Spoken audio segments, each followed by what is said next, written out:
Diduga tidak kuat menahan beban akibat konstruksi jembatan yang sudah tua, ditambah beban kendaraan yang melintas, membuat jembatan air Lawai yang berusia 40 tahun ini ambruk pada Minggu 29 Juni kemarin.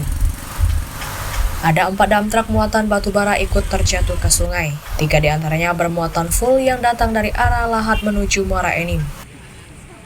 Akibat ambruknya jembatan air Lawai ini, arus lalu lintas dialihkan menggunakan jembatan air Lawai A yang sedang dalam proses perbaikan.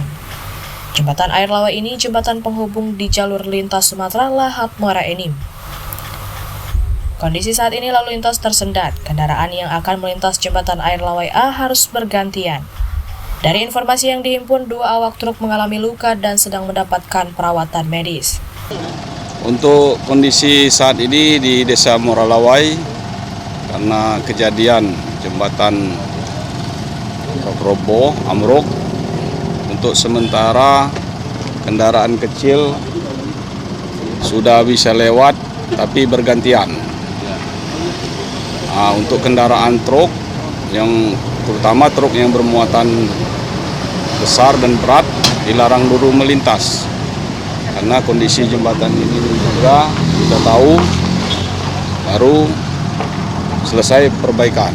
Lokasi ini di mana, Kak? Tepatnya, Kak? Di desa mana? Desa Muara Lawai lokasi. Kecamatan Merapi Timur. Nah, ini jembatan yang roboh dari arah mana ke mana? Nah, untuk jembatan ini akses dari lintas tengah dari Lubuk Linggau, Empat Lawang, Lahat menuju Muara Enim, Palembang dan Lampung. Jadi Jalinsum, jalan lintas. Dari Lahat, Sumatera Selatan, Bala Putra, iNews melaporkan.